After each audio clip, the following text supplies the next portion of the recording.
Yeah. Like there's an echo. I know. Is it? It goes, but can you hear it anyway? When we talk, Hear what? us talking, Yeah, we can hear you. because there's an echo on. We hear an echo a lot of the time. Reverb. Yeah. That's weird. I thought it was because maybe somebody's mic is on and it's coming through the speakers, or I don't know.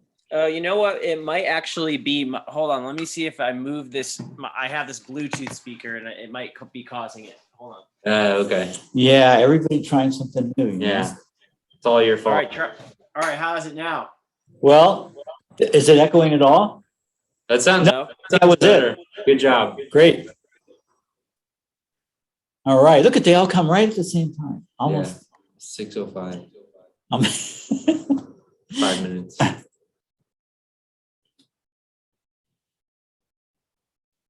Do you guys miss coming to the classroom? I'll be there Thursday. Yeah, you guys that have Rodney and Jim are going live pretty soon. Well, Rodney's completely in person. Yeah. So Is that's he- cool. And I think, Does he do the lab of 111 in person now too? 110, yeah. yeah, 10? that's what he's saying. Yeah. Tuesday nights. But he does the math class in person, right? You know, Yeah, Thursday. he just likes the class.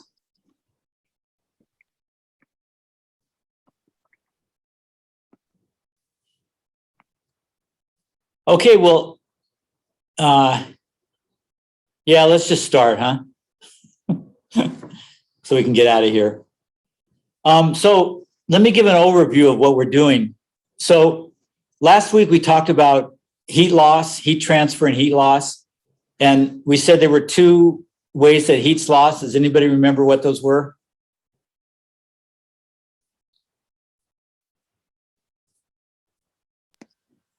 How heat's lost out of a house?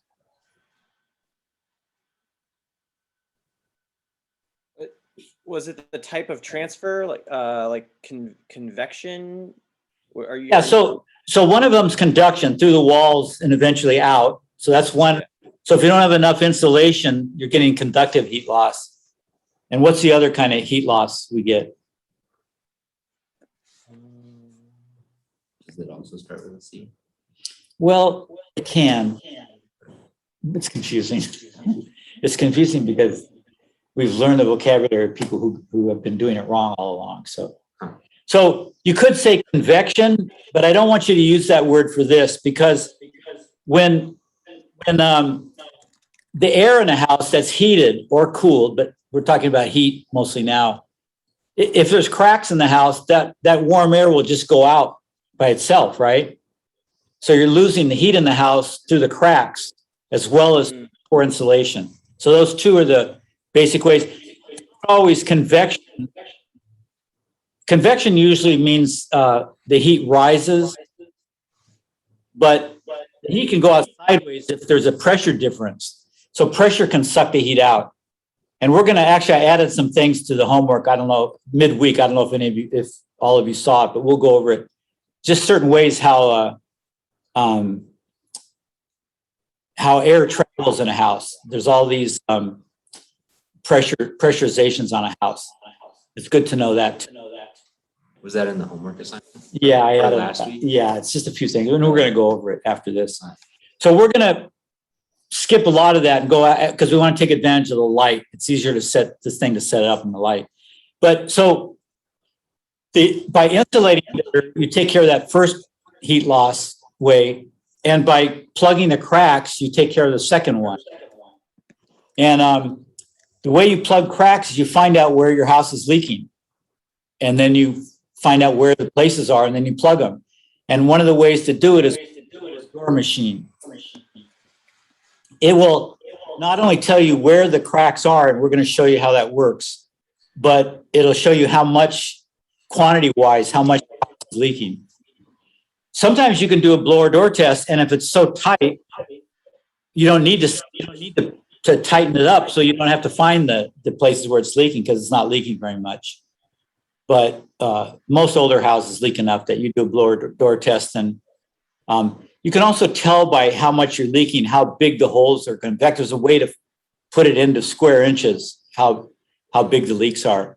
The total leak, it might be like 2 feet by 2 feet, equivalent to a 2 foot by 2 foot hole. Then you know you got a lot of little leaks somewhere, right? So,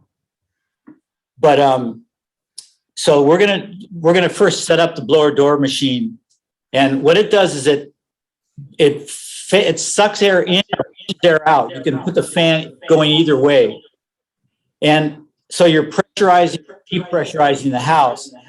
And if you put a lot of pressure in the house, then it will tell you how much air it takes to even that, how much air has to come in to even that pressure.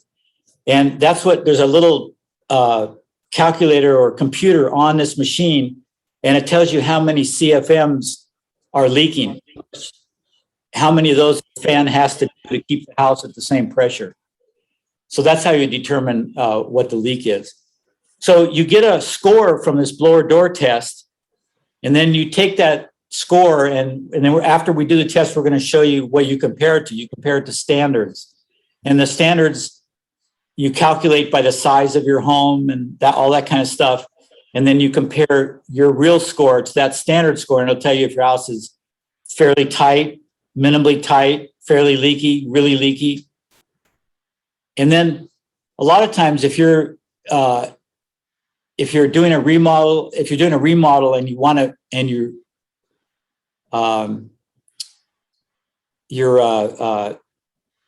the city's looking at your insulation, you know, your permit says you're going to have so much, you're plugging the leak so much.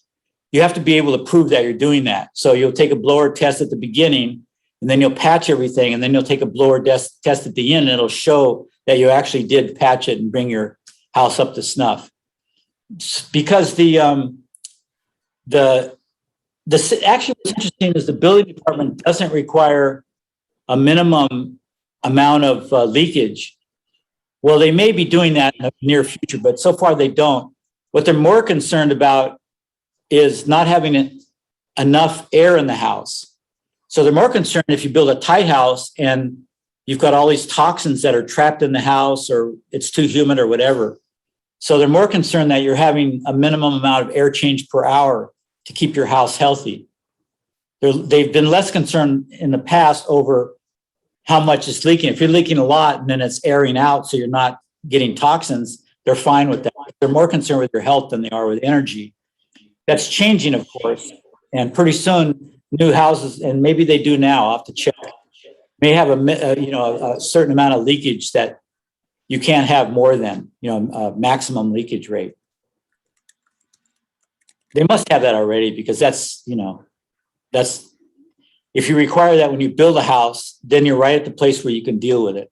So, okay, so we'll talk more about that. But so we're getting an actual leakiness test score, and then we'll show you later. I've got it's part of your homework. There were a lot of stuff. We'll show you how to figure for this size room what it should be, and then we'll compare the two scores. Okay. So I'm going to go to the camera, I think. You gotta plug it in. Oh yeah, hold on. You're right. Lucky I bought my little thing, because these old computers don't have any ports. One USB port. New ones too. Yeah. They figure you're just going to get one of those. So where's the?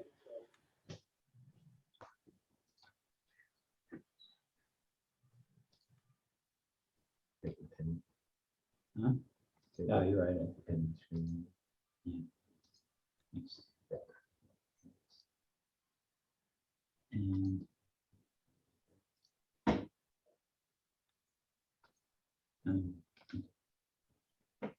Okay, so now it's all in Lewis's hands. Oh man, so much pressure. Get your notebook out and get the scoring going. A++. So yeah, you can face yourself so you can see. And actually, oh yeah, you have it that way. If you turn it this way, So you can look at it that way. Now turn it, so the screen's facing this way. I can see it too. Okay. Can you work from that? Sure. Okay. Not that I don't trust you, but I just like to know. Yeah, no, totally. So, so I'm gonna put the stuff on this table. So this setup has 3 packages. Ugh. You gotta be a young man to work it. The first one's a fan, big honker. Second one's the actual blower door frame. And the third one's the canvas of the blower door, the little computer, the plug-in thing, all the moving parts. So do you all see this, these 3? Yeah. Okay. So the first thing we're going to do is set up the frame.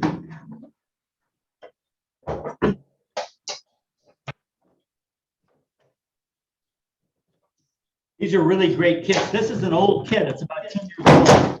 Well, I'm sure they've improved them, but I've always thought this was a pretty good design in the beginning. You've got like big old side pieces. Put everything on the table. Hey, Pat. Hey, Patrick, it's Michael. Sorry I'm late. My computer is freaking out. Okay. So Michael, we're just getting the blower door put together. Alrighty then. And we got a couple of cross pieces. And a special cross piece we put on at the end. Okay, so that's it. Now what is this? Extension. So you can set this case aside. And these things are pretty intuitive. You can see it has a little, the metal has a little ball that goes in. So you just look for a place that would be, and these are to tighten it, and they all have to be on the same side, so they all should be facing up. So we'll put this piece in there. Push the ball down to get it over. Yeah. Same thing here. Make sure that the knobs are up. All right.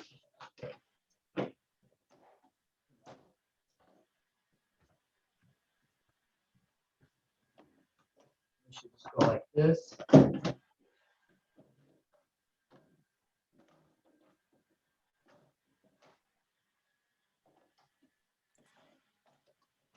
Well, these are flexible for any size door, right?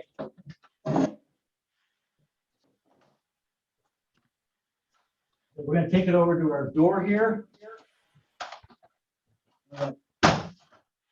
Push it up.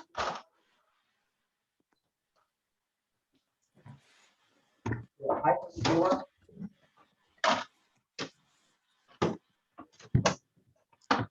First thing we do is get the carpet out of the way. You sucker.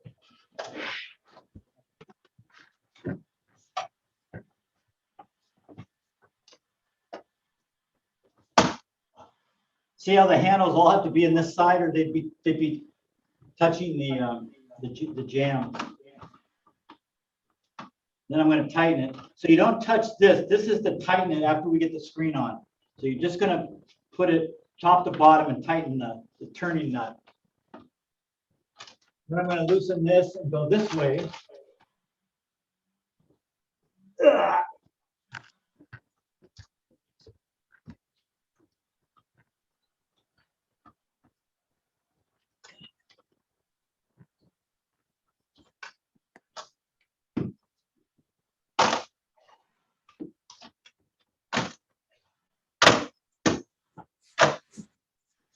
Okay, and I'm going to hold that up.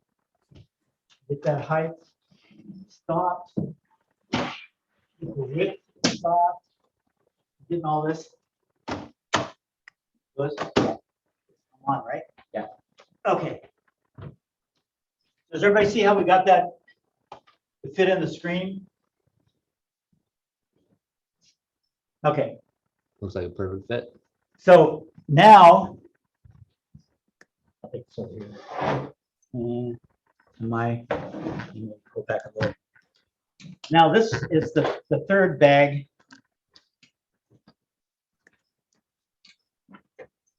And it has the canvas in it. So it's got the canvas, which I'm gonna lay on the floor and put the frame back in and then stand it back up and tighten it. And then I'm gonna get this thing as the power, and that we're gonna clamp to this table maybe. Then this is the computer, it's called a manometer. Incense from the last time. That we'll use. And then we've got a couple of hoses that we're gonna use. So all that comes in this bag. So let me get this thing out of the way. What year was that thing made? What year? Yeah, Why? I'm just curious. I think it's about 10 years old. I've been doing this a while. When I look at if you look at the YouTubes now, they have this is the smallest one. It's for just kind of normal residential.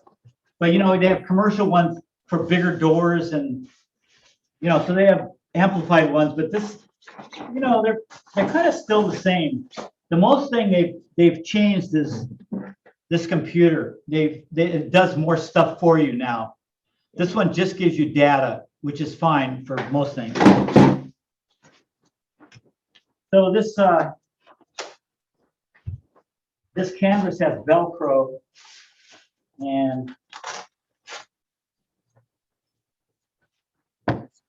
let's see, how does that work?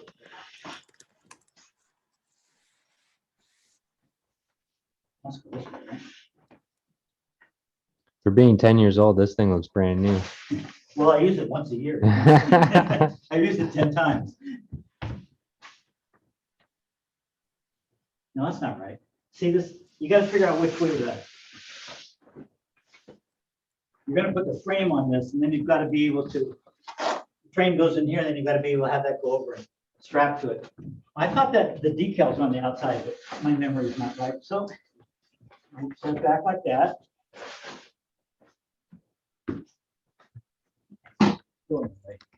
I tried to move it out of the way. Now you got a picture of that. Yeah.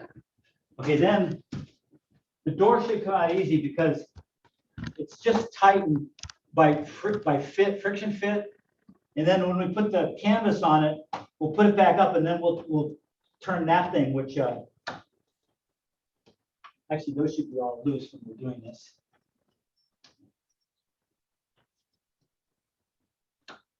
That one's right. Okay. We're going to take this frame, and that's the top. So we're going to set it on here.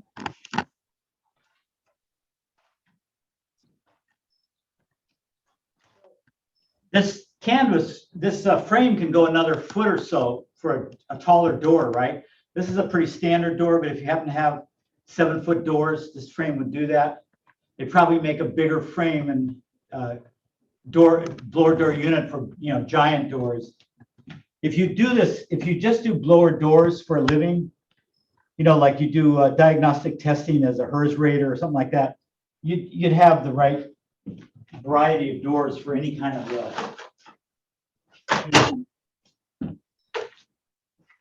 so the fan's going to go in that hole, and it's going to sit on the ground. So are you getting this? Oh yeah. So you got it. This has got to be on the bottom, and it can only go so many ways. So that goes like that, and then this. I guess we'll do the top next. No, something's not right here. What am I not doing right?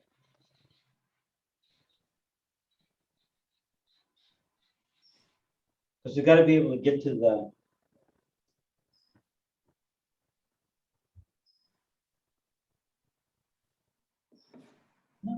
No, that must be right.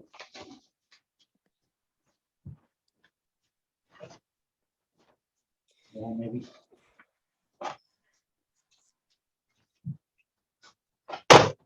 Pretty logical.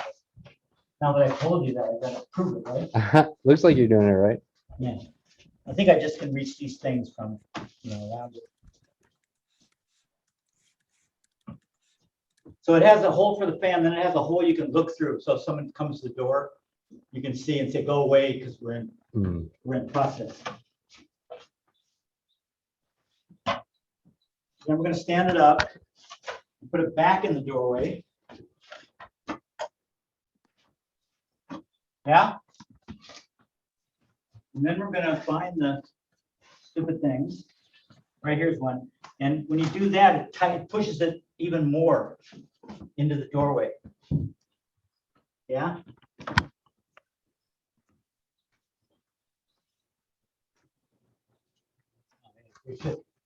The reason being, when you turn that fan on, we're gonna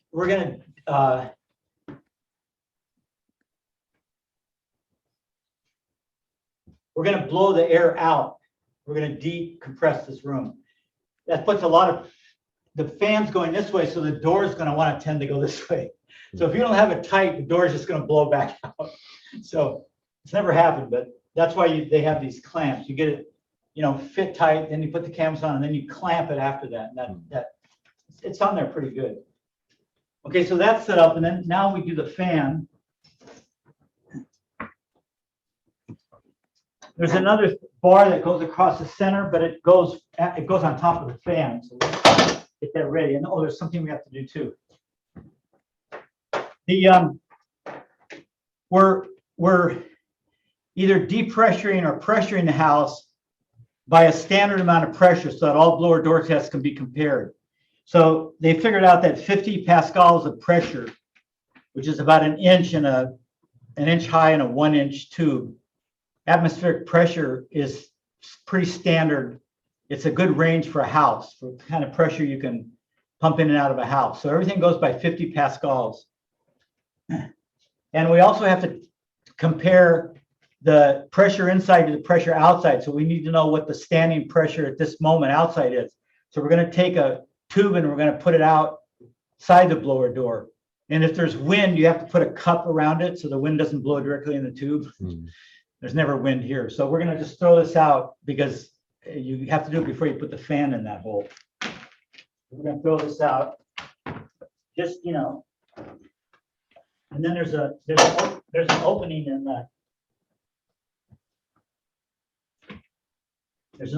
the canvas for that, but you can't throw it if you have the fan in the way. Then we're going to take the blower door.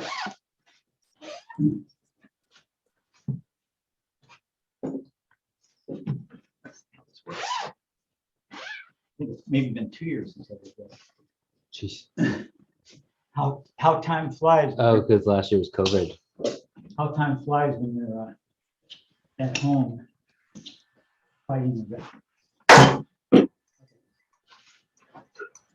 Got it? Yeah. So if you do it this way, the fan's blowing air out. We're decompressing. We're making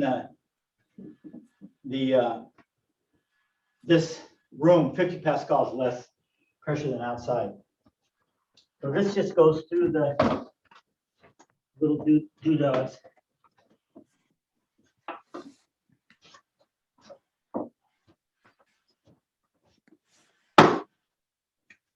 It's funny, none of the YouTube that I could see show setting this up. It's actually a good idea we did this, huh? How much does a set like this cost? That I don't know because it's gone up A lot. a bit, but I'll find that out. So Minneapolis Blower Door, they were the first company that made these, and everybody got these. There may be more now. Now, depending on how leaky your house is, it's going to be harder. If it's really leaky, it's going to be harder to keep the air enough to compensate for that leak. So if it's really leaky, you have to take all of these rings off, get a maximum pressure. This place is medium. It's not badly leaky. It's not real tight. So we're gonna leave one ring on and take these inner two off. But before we do that, we have to test the outside, and those have to be on for that. And what do we do? Where's my book?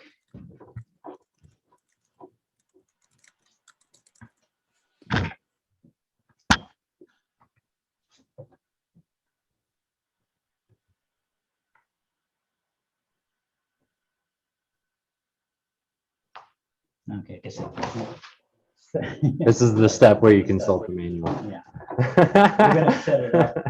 Oh, I know what I can do. This. So there's a.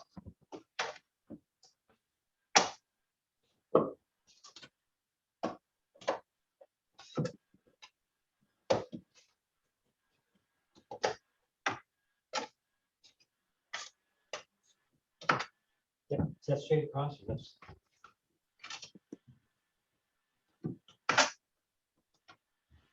Now, I should have Velcro strap over here. It usually sticks to that, but No strap? Huh? No strap? no, it's not. Yeah, it's not necessary, but Let's just go across the. it just holds that door up. It's not critical. That's it. I think it's Velcro, so it sticks to everything. And then we just take this little Velcro strap and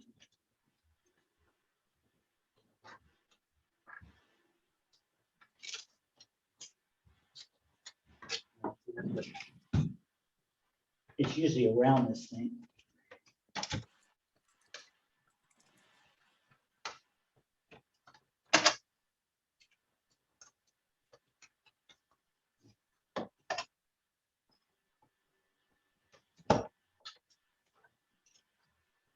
When the guys do this, they're normally outside, right? Or No. they're inside? Yeah, do well, there's two different tests, and the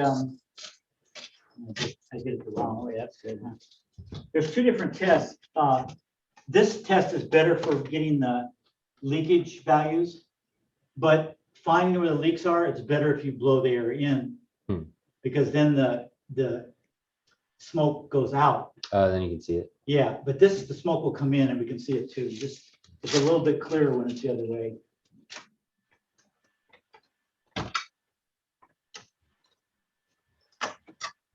It's funny, this thing's always on there.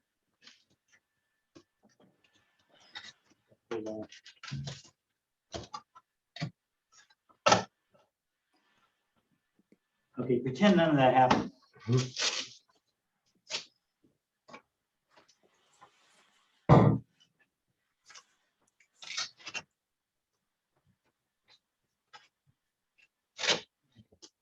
There, see how that holds that up?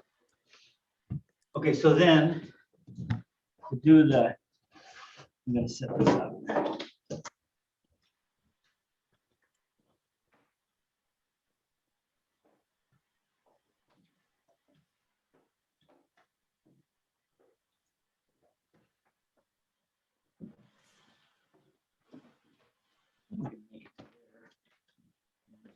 This, if the door open on the inside, you know, like some doors do, my door at my home does, then you can put this on the door that's on the inside. Okay. That's what this is made for.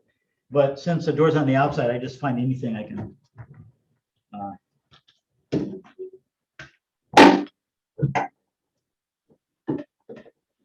Now, that's gonna have this on it.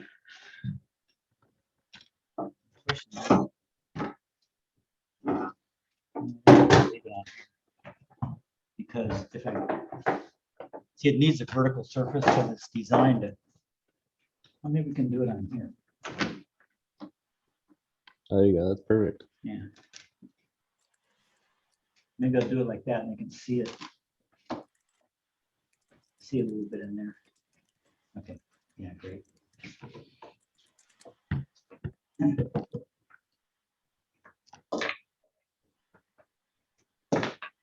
Oh, no, we can't do that. You guys don't It's want gotta to go reach. to the door. Oh, this moves. We could move that, Yeah. can we? Yeah. Well, are you sure though? Yeah, yeah. Hold on. It's just that cord over there. And that should- Oh, yeah, that'll go. So it needs to go.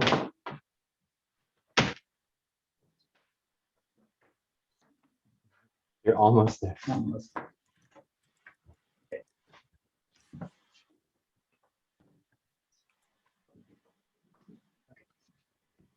So that's the main power. Let's do a little bit more. And this goes into the wall. Okay.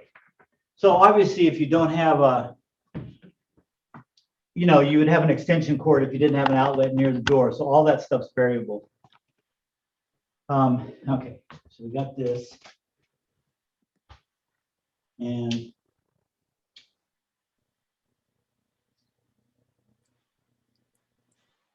So connect that tube to it. yeah.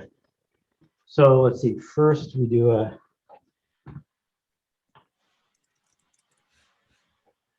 Oh, yeah. So we have to set up this,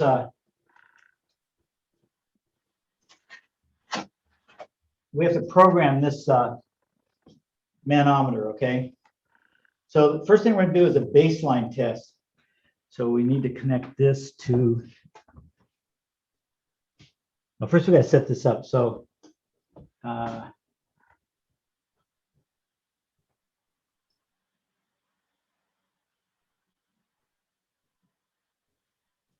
how is that connected to the?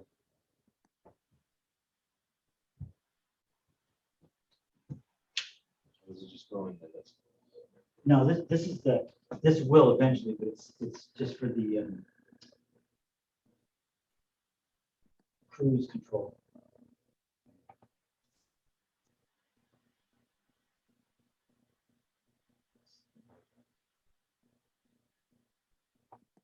Wouldn't that be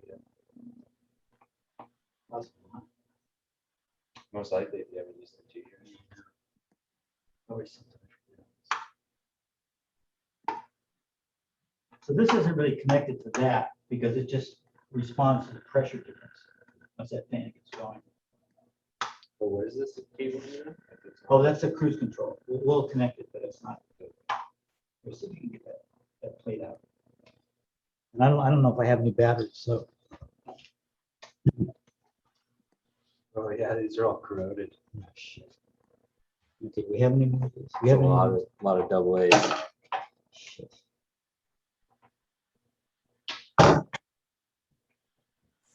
Driver. Yeah, next door. But you know, we can't, we don't, hold on.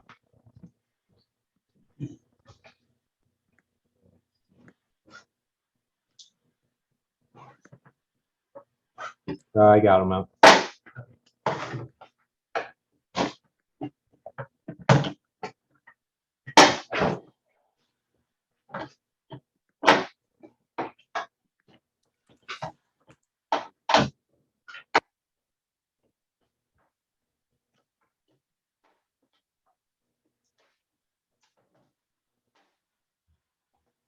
Okay, we'll use this one.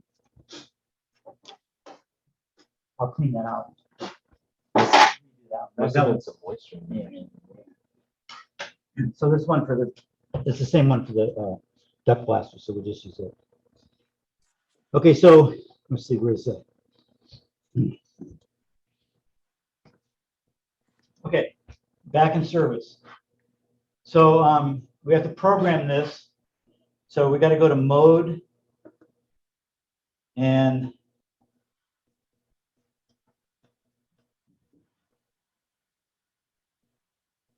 okay, so mode says PR, well, it won't mean anything to you, but PR/FL at 50 Pascal. So that's the mode for blower door test. There's other functions that this blower door does, and you might use different modes.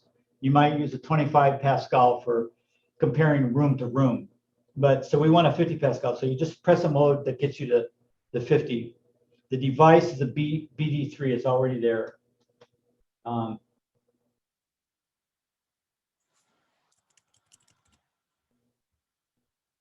So we can do a baseline now. Where'd that was on Oh, of course. that little cord, yeah.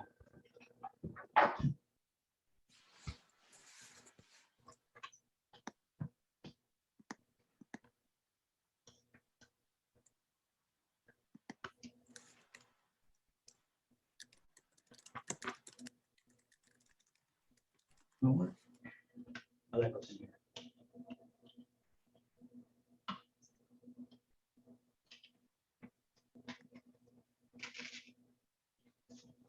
So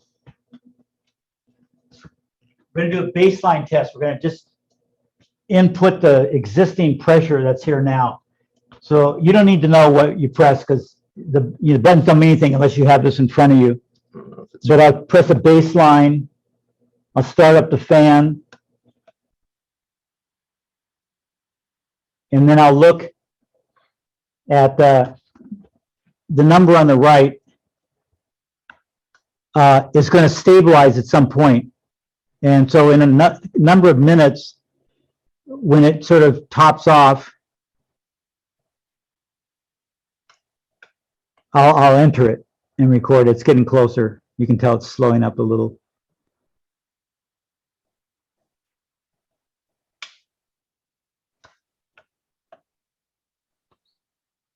Come on, baby. Oh, wait. No. We got to connect that to it, don't we? Yeah. You can't compare the outside if we don't have it.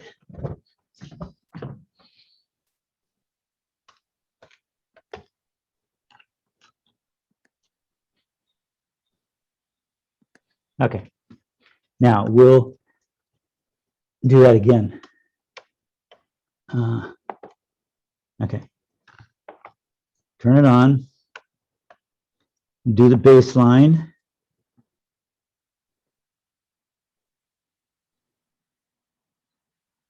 Hold it. No. God. Okay, so turn it on. I got to do mode. So BD3 and the second mode. There we go. Okay, now we can do the baseline.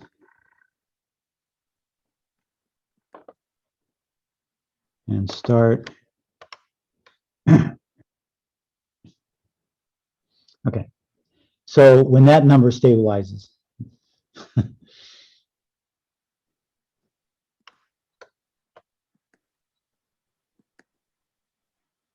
with the fan off. Huh? Yeah. It's just recording a pressure difference from here in this room to the outside.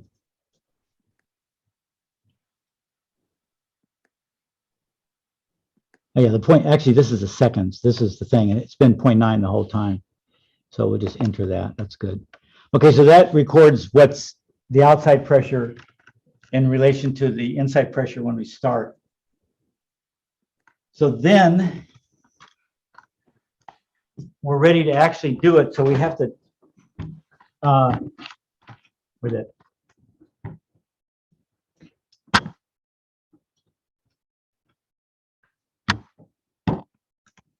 Now we're going to take off the rings. I'm going to take off this inner tube.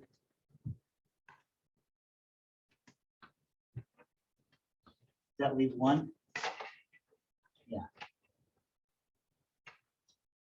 Yeah. If we did that, it would take off that inside there. So it should be, the previous times we've done this, there should be enough opening. We'll find out.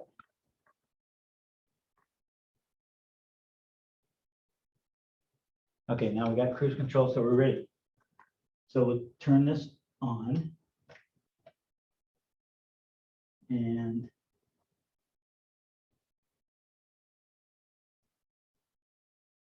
let's enter. No, we got to turn this on, of course.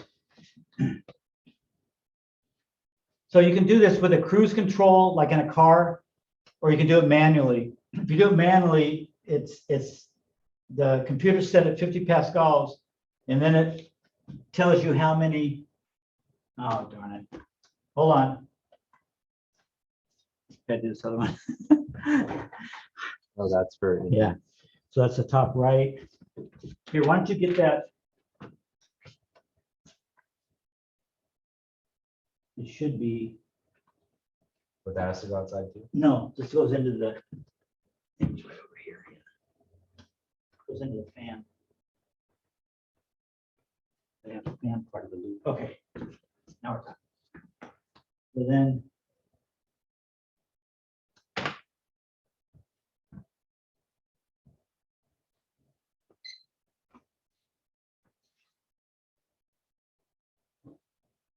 Come on, baby.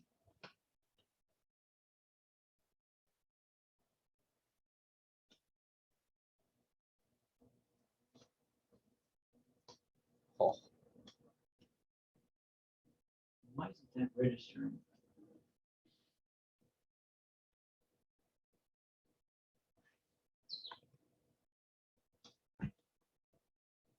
Oh, does it have to be on the same side as this No. one?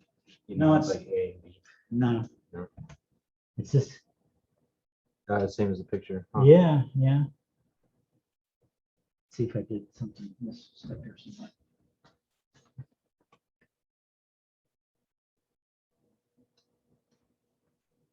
See, even with the fans going, it's not registering.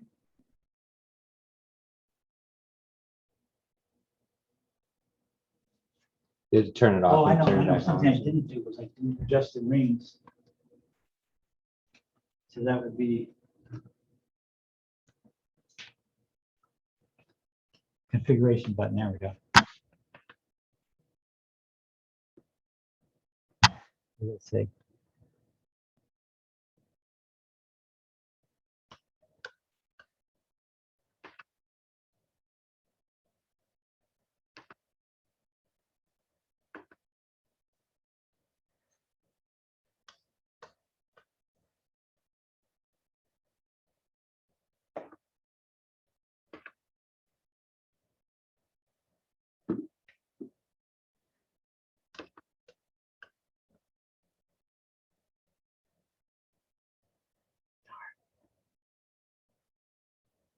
So the fan's off.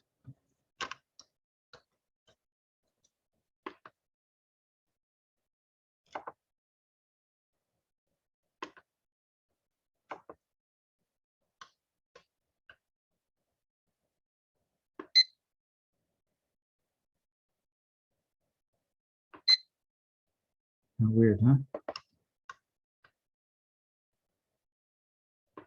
Maybe just a hard reset.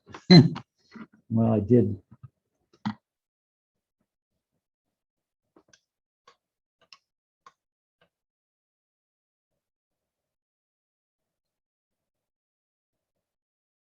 So configuration is how many rings you have on it. It should say A1 somewhere, but I don't see it. Do you see an A1 on the screen, anyone?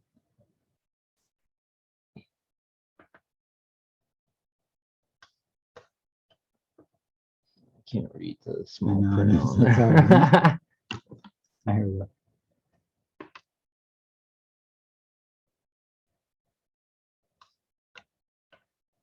This is the same unit. Oh, as there the it other is, one? out there.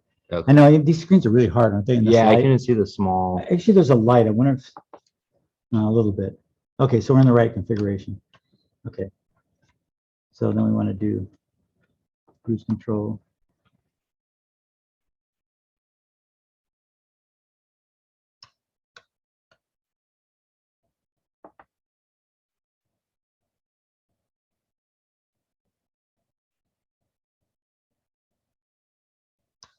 Everything's right.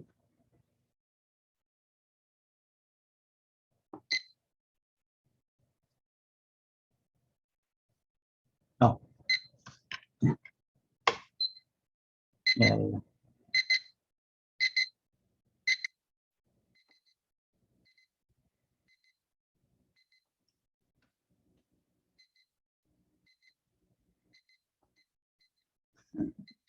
beeping. It's like we're defusing a bomb or something.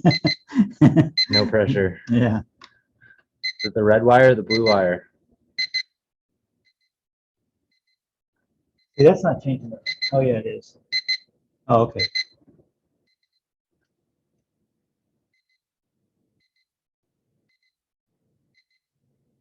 So this is supposed to get to 50 pascals. Okay. So it's going to build up to that. But then this low means, if it's low and it gets to 50, means we have to take another ring off. Now, Rodney put in new windows this last couple of years, and we had leakier windows, so it may be that it's less leaky now.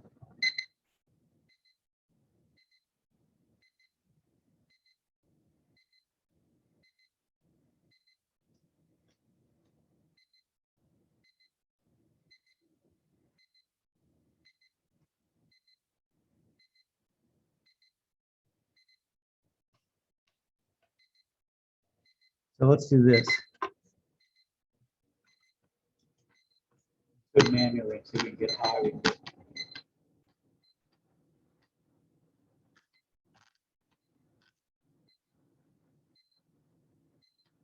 See, it's not registering at all. So I'm going to take this ring off.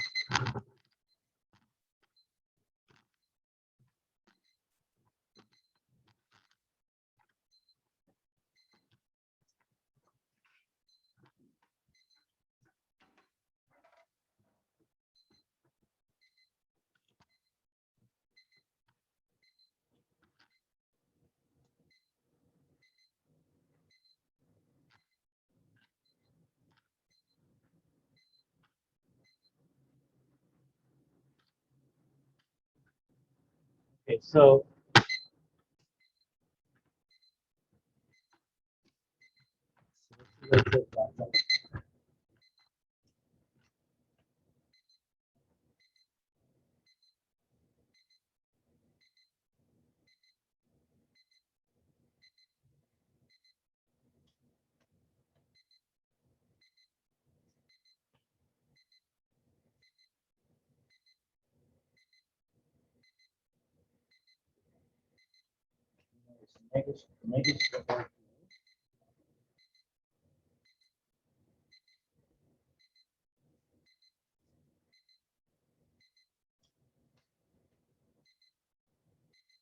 let's not going to get up to not going to get past the low.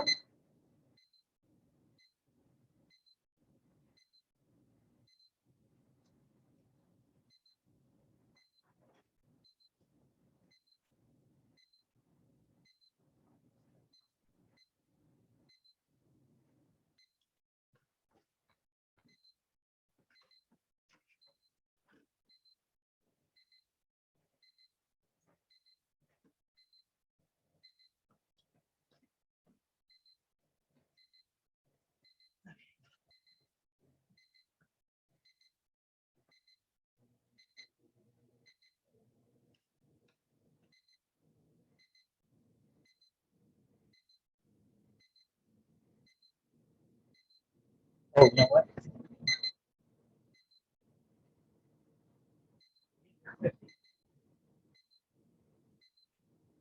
No, it's only at 14 point. It's like maxed out at 14.5.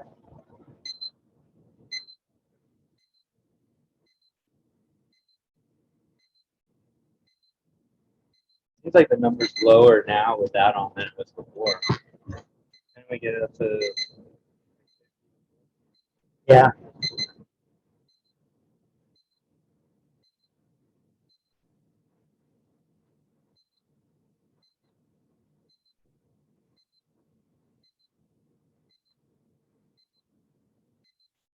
So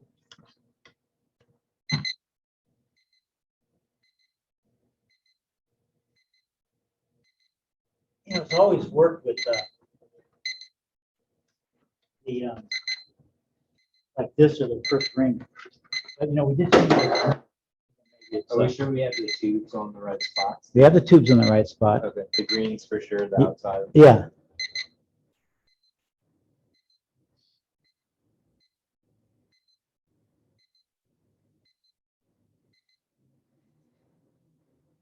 How weird.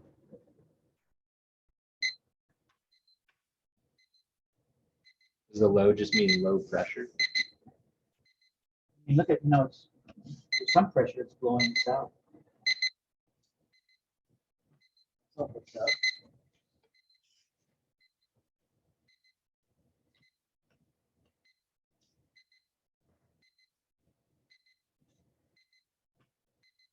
In the right place, that's going out, everything's hooked up right.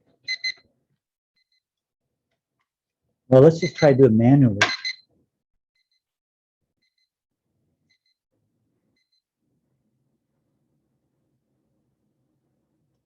As if you change the flow ring on the fan, you should. Oh, yeah. Configuration. So what's the one with no ring?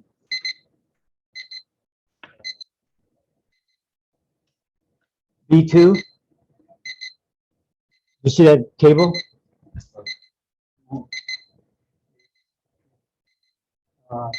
Open, no ring. flow.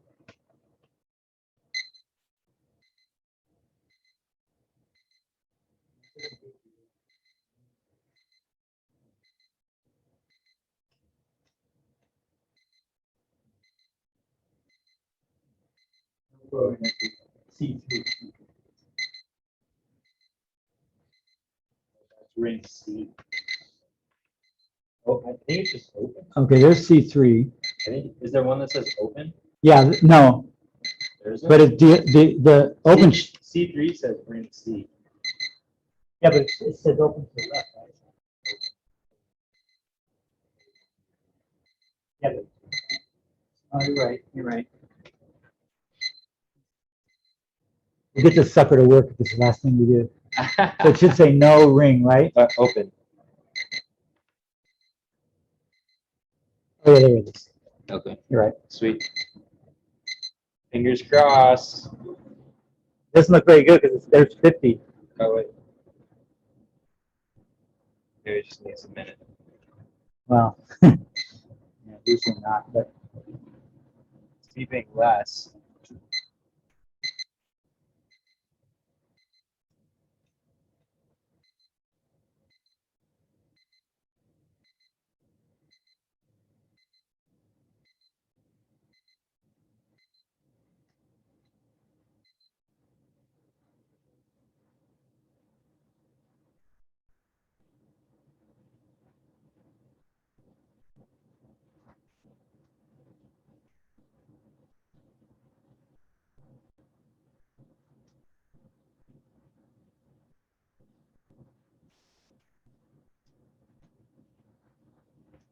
All right, well, that's right at 50.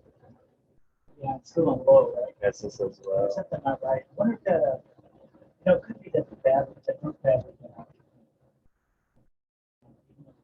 Unless there's just some other setting that we're not. So turn off the fan. All right. Or put stop fan.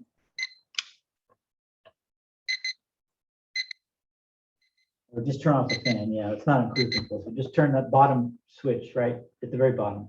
Yeah, I Yeah, already you turned did it that, off. okay. Yeah. Whenever, if low appears on channel B, CB low.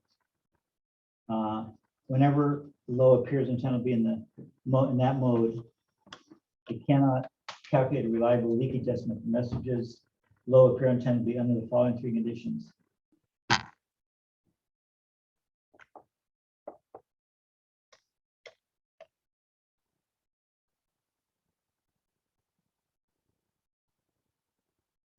When there's negligible air flow through the device, so we had it on no ring, so, right? Yeah. It should be maximum airflow. I'll just turn it off and turn it back on again. Let's Okay. see. Because it just says 0 on the right. Oh, that's better than low. Yeah. Man, that's already, It's that not saying, 5? it's 50, 50, yeah. minus 50. And then 0 on the right. Might not be, It's not reading anything. well, might not configure when we shut it off. Well, I'll tell you what. Or does this need to be plugged in? No, No? it'll work without it. It's just you do it manually. You turn this up until it hits 50, and then that is what should be your answer. There's gotta be some reason why we're getting zero though, like we're plugged into. the No, it's everything. I think the battery, it may be a battery, one battery's out or something. Well, see, look. See, the configurations are not right. Oh, okay. Okay, that's the one we want. BD3 we want. Open we want. Yeah. Yeah, there's something weird going on, huh?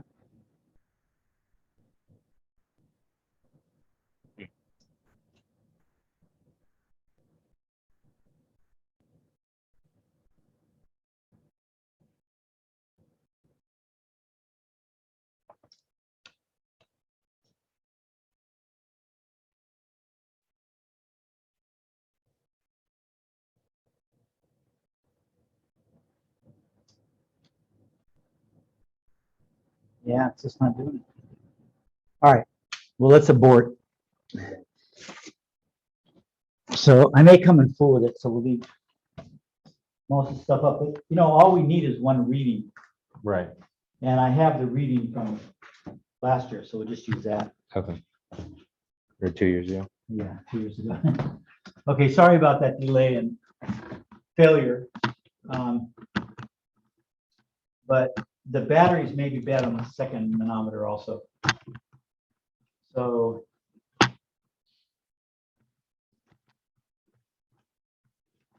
okay.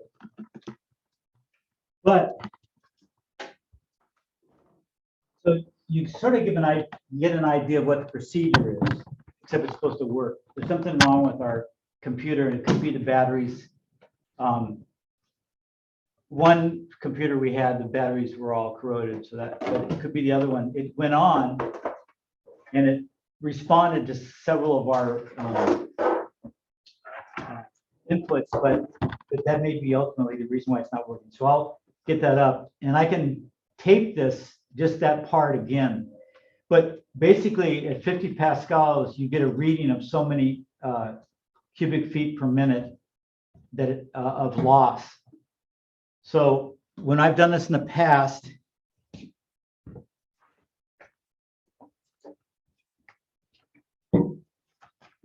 it's been like, where do I have it written?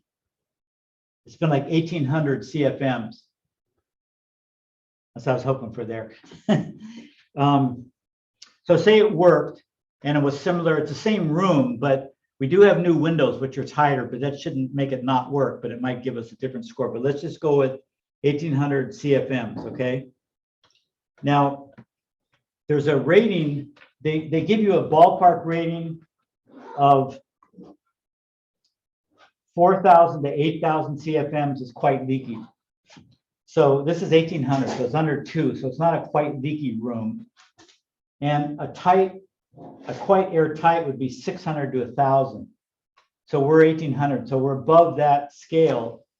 So we're right in the middle somewhere. So it's not quite airtight, but it's sort of medium airtight, or medium airtight, medium leaky. So that's a ballpark figure. Those are ballpark standards, but we can figure the standards mathematically ahead of time by the volume of the room. So let's do that. So that's on one of your handouts. So let's go to the canvas. I'll go to the canvas shell, and we'll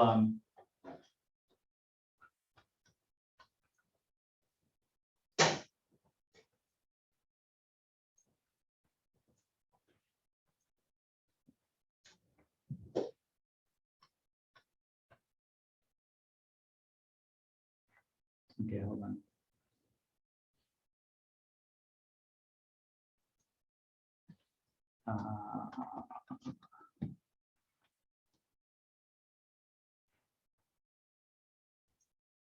No, can't do that.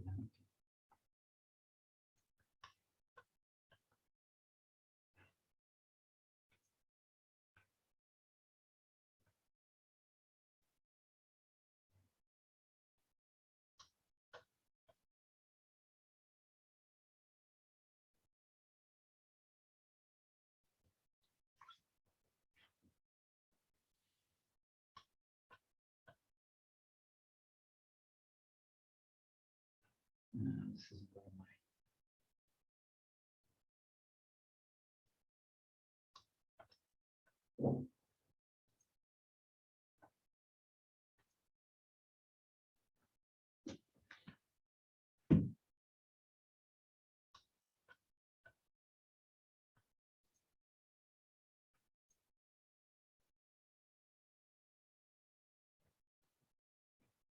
Oh, there we go. Great.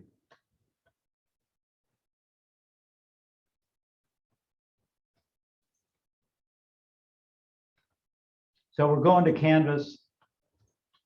The module, so was last week's homework, and last week was the heat transfer, so it should be this assignment here.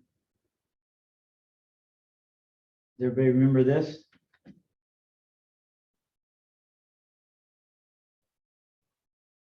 Okay, so we're going to skip this part for now.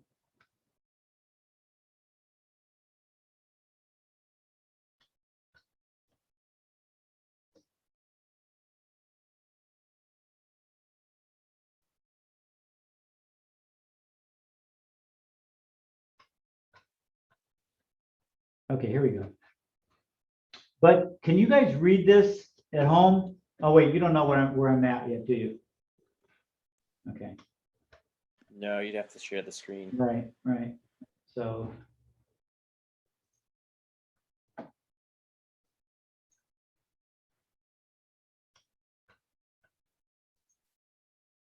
these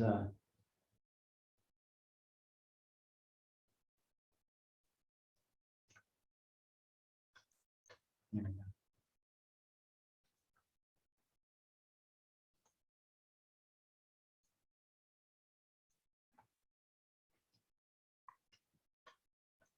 Okay, can you see that now? This is in your module, but you can all see this page.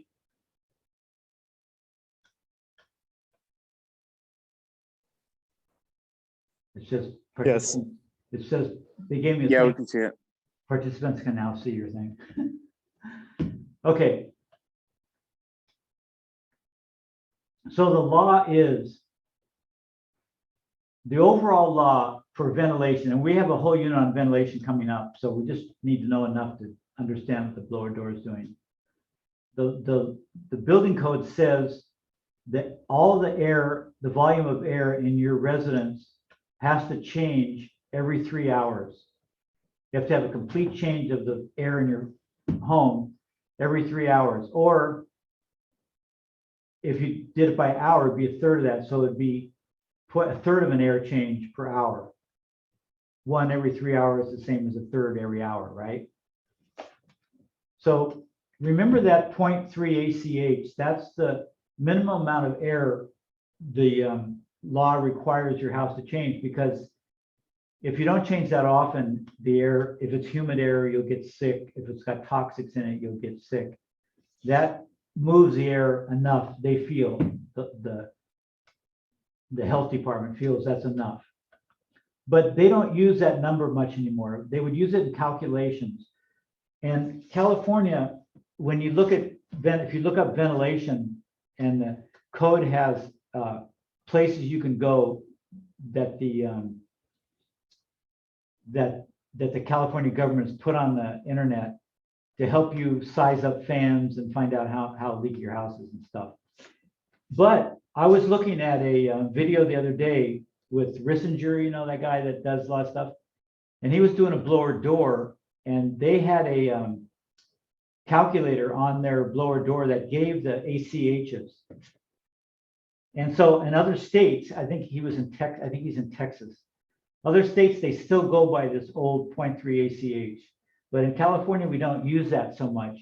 But it's still, it was the old way, and it's still a good way to understand what air changes means and what the legal limits are.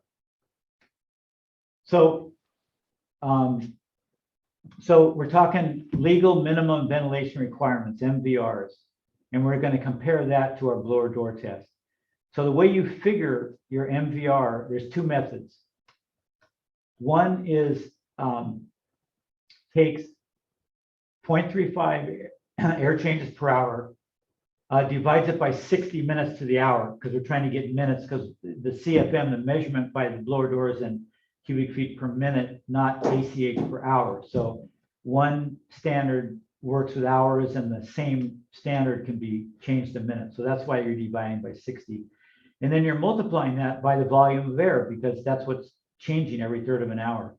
So your volume will be the cubic feet of your residence. So this room here is 30 feet, this classroom, some of you have been in this, is 30 feet by 30 feet. So that's 900 square feet.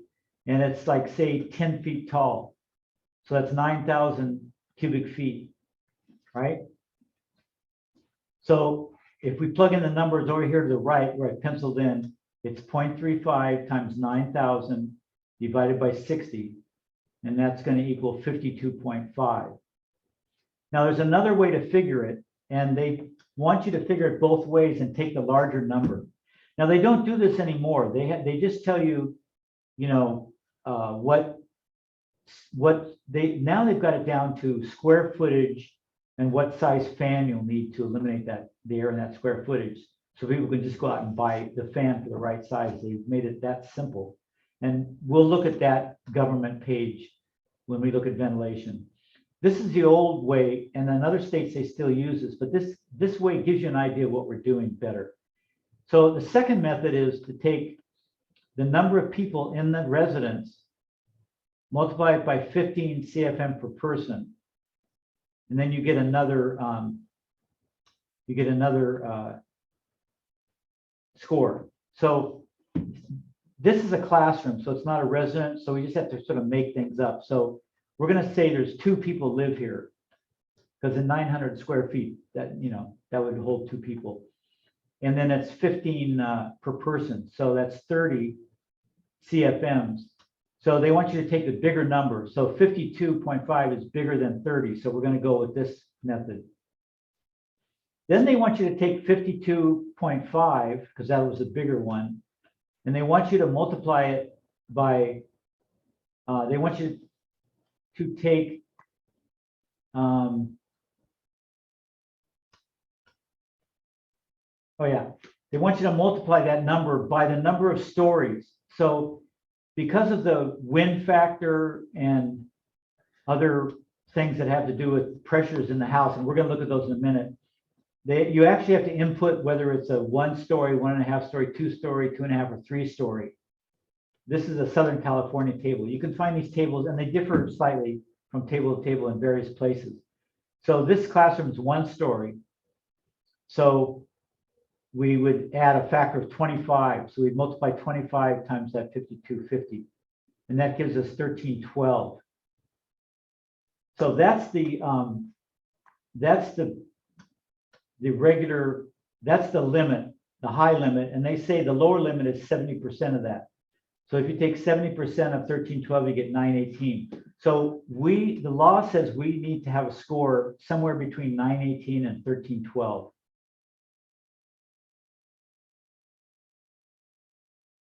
So in this one, we have an actual ACH of 2000 instead of 1800, like I said, for this room. Well, one time we did 2000, so I used that. So say this room, the blower door said it was 2000 CFMs. We multiply that by 60, divide by the volume, which was 9,000, and we get 13.33. And that just gives you a comparative. That's ACH. You can use that in that table.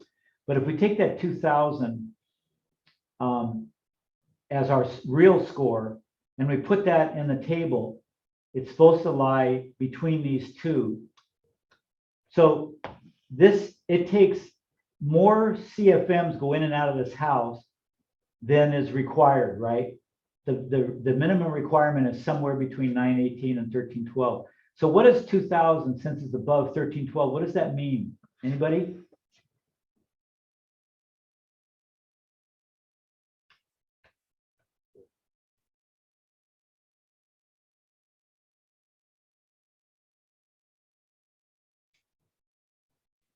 So minimum requirement for your CFM, the change in your air volume in your house has to be between 918 and 1312, has to be at least 918. If it's bigger than 918, what does that mean? That's a minimum. That means it meets the minimum, right?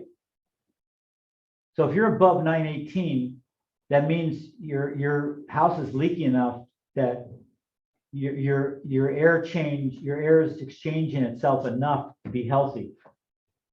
So see, this is quite a bit above that. So we don't need more ventilation. We've got enough leakage in this room / house that we're safe by the law. We're above their minimum.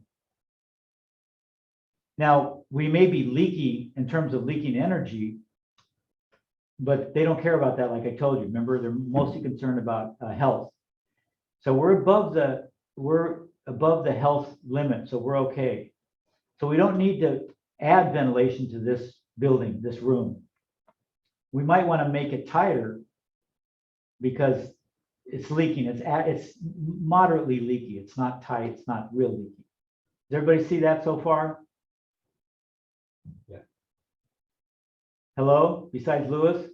Yeah. Yes. Okay. Oh. So so the big thing now is we went through insulation. We've spent in the last 50 years, industries worked on making insulation with higher R value.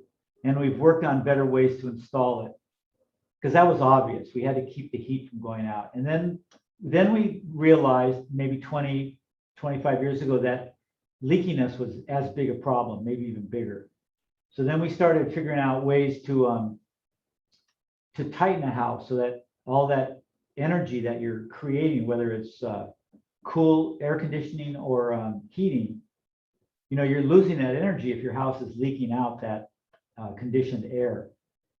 So now they're making houses tighter so they don't leak out as much energy, so they're more energy efficient. But then if they get tighter, then they get down lower than this range. And so the government says that's too low. You have to add, if it's above the target range, no ventilation recommended. If you air seal so much that you're below the minimum, then you've actually got to bring in air yourself. The leaks aren't doing it at that point. So then you're going to have whole house fans or even an exhaust, various types of ways to bring fresh air into your house so that it exchanges more often than 918. It might be down to 500, a really nice unleaky house, but it's not healthy. You've got to exchange that air. So in the old days when houses were very leaky, they were healthy because any toxins would go out with the leaky air. But now that we're trying to recoup the energy, because energy means greenhouse gases, at least until we get alternative energy. But right now, any extra energies, coal and gas and oil burn. And so the climate can't take that. Global warming can't take it. So we're trying to make houses more efficient by burning less of that stuff, but then we also make them too tight for health. So that isn't a problem because we know how to add air to a house. We just have fans that circulate a house. So the code, which we'll show you when we get to the ventilation chapter, tells you how you can quickly spot how big a fan you need to use to circulate air. Now, we'll find out if you use a bathroom fan, exhaust fan, or a range hood fan, which are the fans most people have in their house, they have to be on all the time because you have to circulate this air continuously. So if you do that, now they're saying get the fan that'll circulate the amount of CFMs you need, but you also have to make it quiet because those fans are noisy if they get that big. And the noise will drive people crazy, and people are crazy enough already, right? So when you buy those fans, they also have a limit of the sound. So you have to buy a certain SOHM rating. Like a whole house fan? Yeah, or even a bathroom fan. If you want to use a bathroom or a range hood fan, you have to pay extra for it to make the sound come down. Huh. So they're more expensive, but it's still not a bad way to it's still a good way to seal your house and then have one of those fans. Mhm. Now in Santa Barbara, it's not so big a problem because we just open the windows for air. Right. And, you know, the climate allows us to be real flexible. But if you're living in a cold place and you're exhausting air, you know, to circulate, then you're exhausting warm air and you're letting in cold air, and you have to heat that cold air.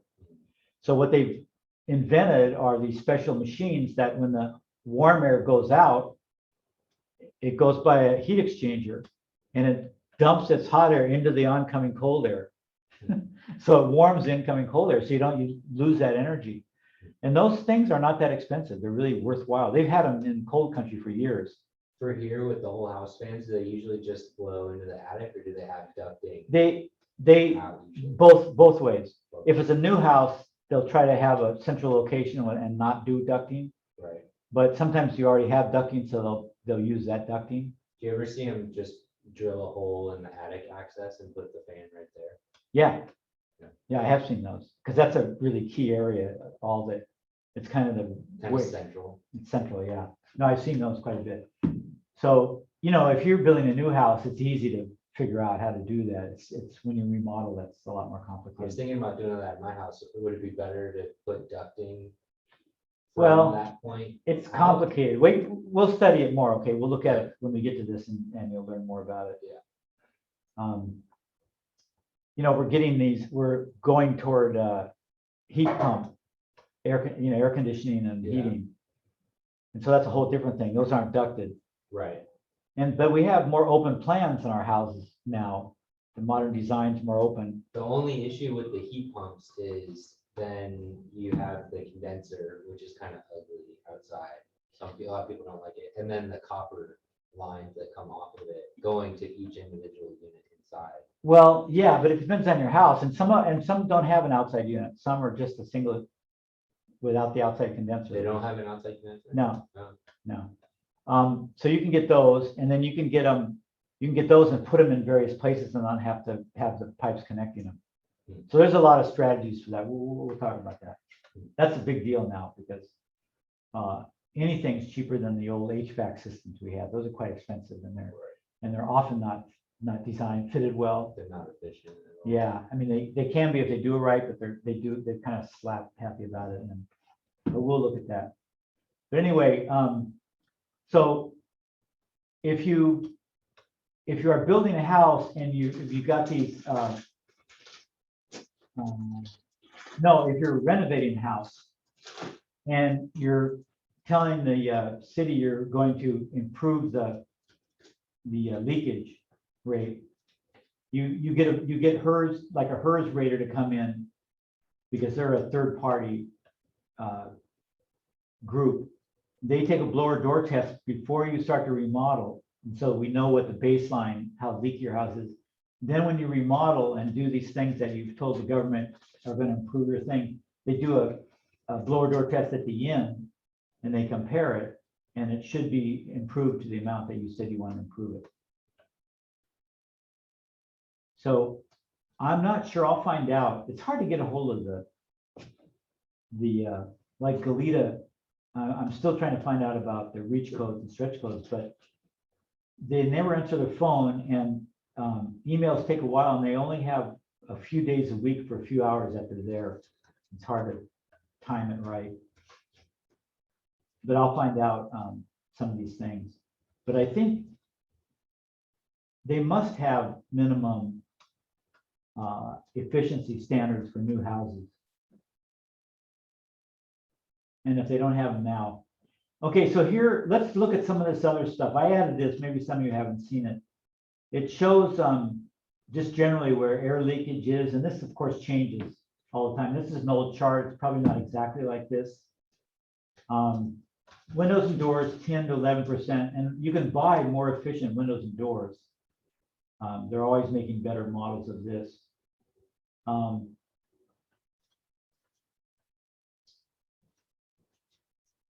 I don't know what sill, wall, and ceiling is. But these are walls and ceiling. I guess sill is just the bottom of your wall. That's quite a bit of leaking there too, right? So you know, where would how would a wall leak air? An outside wall? Anybody?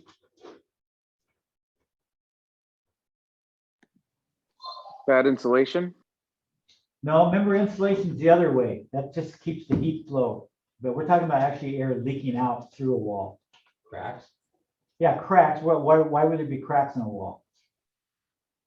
seams. Problems? Settling. Well, settling, maybe. Plywood sheeting. Also penetrations like, you know, HVAC, you know, air conditioning, heating systems, plumbing, those kind of things. Sometimes those subs do really sloppy work around the holes they make. And, you know, there's that. Electric outlets, 2%, not a lot. But you can get rubber gaskets. They used to give them away. Now they're probably cheap. And they'll go around any switch configuration or outlet. And they just go right behind the faceplate. And they stop a lot of leaking, and they cost pennies. So that's, even though it's not a lot of leaking, it's easy to get to and deal with. Ducts leak a lot. We're going to talk about finding out where ducts leak and how to deal with that. Plumbing penetrations, 13%. Fireplace, we're really down on those now. I don't know if they're against a lot of build anymore, but you know, they have that open flue, and even though they have a, what do you call it, a damper, those, you know, damper in a fireplace is so loose that just so much air goes out. If you have a fireplace in your living room's leaking air like crazy constantly. When you sell a house or when you buy a house, you know how you have to get it appraised or checked or whatever. They Yeah. don't do these tests on it to check the, Well, not traditionally or normally, right. but I wouldn't be surprised if if people could demand those. I mean, they probably should, right? Well, they could make it the problem is real estate's so volatile right now. It's easy, you know, it's just quick, but if it's a buyer's market, they could demand, you know, they demand an inspection, right? A regular inspection. They Right. could say, you know, make a blower door test part of that. I'm just thinking because my house it was remodeled before we got it, and Yeah. it's really tight. Like there's not a lot of airflow if you close it all up. So I'm Yeah. just wondering if that's, you know, kind of a hazard. If you're, Well, see, a blower door test would tell you it was unhealthily tight. right, And, you know, fortunately, those are not difficult to fix, you know. Right. I mean, one way, well, I mean, we'll talk about that with ventilation, but right off, you could just get a bathroom fan that was stronger, and the blower door test would tell you how many CFMs that would have to exhaust to get rid of the air to make 0.35 air change. well, you'd have to have it on all the time. You would, so you'd have to replace that fan with the stronger fan and a quieter fan. But that's still not a lot of money, you know. Right. I mean, we're talking a few $100s to solve a pretty big problem, so. And then fans and vents, you know, you've all seen vents that go out of fans, like whether it's a dryer vent, and they just have these little tin aluminum dampers. And because they have to work, they have to allow, what they do is the air coming out when the dryer's on blows that little damper up and the air escapes. And then when there's no pressure, it goes back. But in order to have them not catch on the walls, they make them pretty loose, you know, they don't want to make them too tight or they eventually might get stuck, right? So, because they make them loose, you just are constantly leaking a lot of air through it. So, home air leakage, driving forces, we'll look at that. So, there's airflow, this first picture is dependent on two variables, the size of the hole and the pressure difference between the outside and the inside. So if your house has windows open and the pressure's, you know, it's like Santa Barbara, it's nice weather, half the windows are open, there's not going to be so much pressure difference from the inside to the outside. So there's not going to be much driving air out holes. But, you know, that shouldn't matter because you've got all the windows open anyway. So you're not worried about air escaping. That's how we ventilate here. So, but in a cold climate, That's what we're talking about, a hole that big. And the pressure might be really different outside and inside because your house is sealed up. Okay, driving forces, what drives the air in and out of your house? There's different, what they call effects. Wind effects, obviously, is the wind. Flue effect is the fireplace. And then you have mechanical effects, fans and dryers and air handlers. So let's look at some of those. So this is flue and stack effect. This is combined. So you have a flue effect from a fireplace.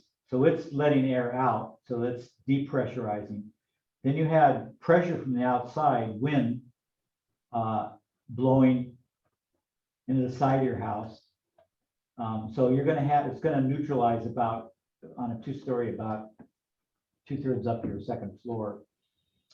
Mechanical, you've got all kinds of things inside the HVAC guys. If you have a ducted furnace system, they try to balance all that so the pressure is pretty equal, but there's still things that'll upset that from the outside. So wind effect, the wind comes into your house, it's blowing pretty strong. It'll come in all the leaks in your house, and then it'll pressurize the house, so it has to go somewhere, so it'll go out the leaks on the other side. So, but the problem with that is it brings cold air across your house and pushes warm air out. So that's not good for your saving money. So you really want to patch, deal with all those.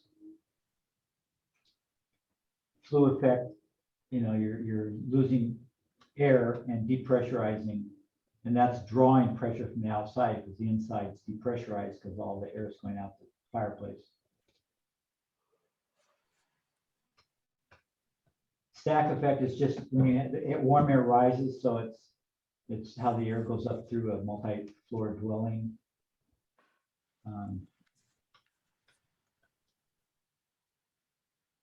So that's all for that.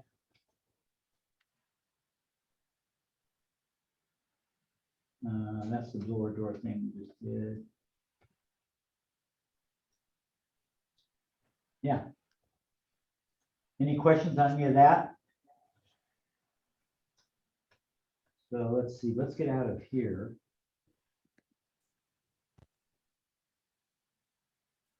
And I've got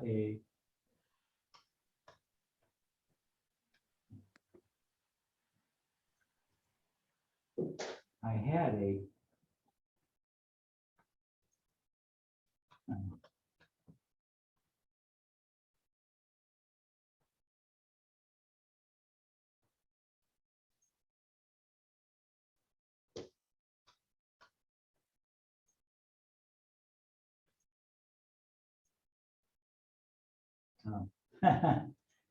that's something else. No, those aren't going to show. Okay.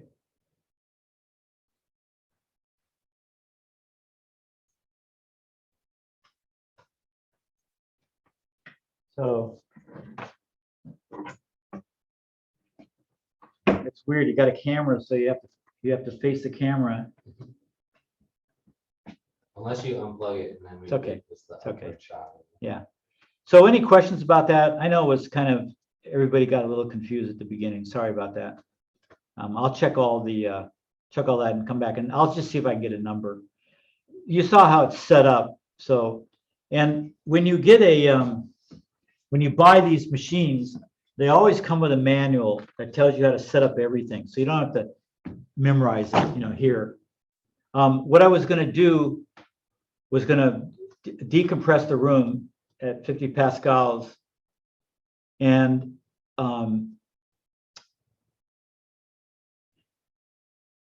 that means the air would be trying to get out the leaks, right? If you have pressure inside, it's going to try to neutralize itself, so it's going to go to the outside. It's going to go through the leaks. So if I have a piece of incense I was going to light. They have smoke sticks, but they're kind of stinky, nasty stuff. So I use and if I smoked, I'd use a cigarette, but I use a piece of incense. And I was going to go around to the window, and the incense would go out any holes in the windows because that would be a leak, and it would just follow that leak. And so that's the way you find the leaks, is with a smoke stick or an incense in a house. When you either way pressurize or depressurize it, when you pressurize the house, flip the fan around and go the other way. No, when you depressurize the house, what am I thinking here? We did depressurize the house. Or we tried to. So it would be depressurized, so the air would try to come into the house to balance the pressure. So when you put the incense at any crack, the smoke would come in. So usually they do a depressurized test to get the right number, the CFMs that you're leaking, and then they reverse it, turn the fan around and pressurize the house. And then when it's pressurized, the air inside tends to want to go out, and it will go out the leaks. And then you can hold a piece of incense up and watch it just go right out the leaks. So it's even a better indication of where your leaks are. Also, your best infrared, and I think we've seen some infrared things in some of the auditing videos we saw. The infrared cameras work better when you have a difference in pressure, and so you can use those in conjunction with a blower door. Any questions about all this tonight?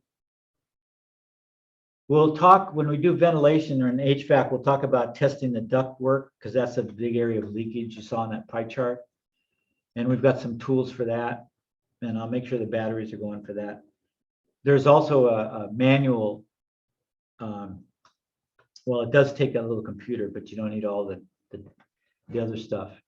And there's a way to test. I have a little plastic cup that you put over fans, and it's a way to test the CFMs of the fan with that little computer. You can just wire, tube that up to the plastic cover and get the CFMs of your fan. That's really useful because you want to find out how much your existing fan, how many CFMs your existing fans are pulling. Okay, so for next week, read the assignment, yeah? And it will be about ways to plug the leaks. We'll show a video about some new ideas for plugging leaks that are pretty cool. And we'll just look at a lot of, that's why when building performance was weatherization back in the old days, most of what they did for low income people or just any kind of weatherization was the same kind of plugging the leaks as we do now with building performance. You just go in with a caulk gun and various things, depending on how big the holes are and the cracks are, and fill all those. So that's pretty much been the same, but we'll look at a variety of ways to do that and different pieces of material you can use to block the holes. At one point, we're going to look at zero net energy houses and passive homes, which are very similar, and they reduce the leakage to zero. And they over insulate, not over beyond what's needed, but they really maximize insulation.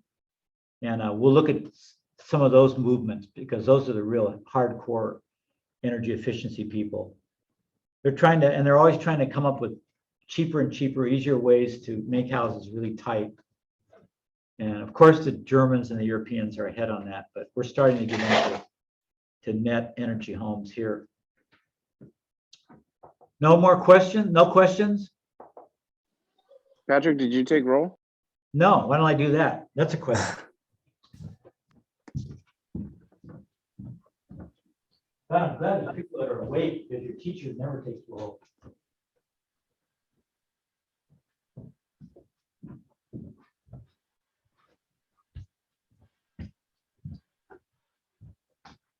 Okay, Miguel, Here. Jesus, Here. Alec, Here. Lewis, Present. Jack Flores, Dylan Forbes. No, he's out. Adiar. Get that wrong. Zach. He's here. Here. Eric Mendez. Here. Dylan Mitchell. Here. Joel. Here. Michael Silva. Here. Jose Nunez. Here. John Tapia. Here. Okay, great. Okay, way to go. So read do the question. I haven't got it out yet. I'll do I'll get the record up by tomorrow, the video, and I'll get the question out tomorrow. And do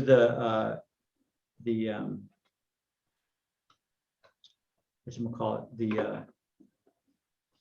what are you doing, the bottom one? Blog. The journaling, if you're doing that. And read the assignment for next week, and I'll see you then, okay? Sounds good. All right, All right, I've got have a a good night. question. all right, see you guys. Thank you.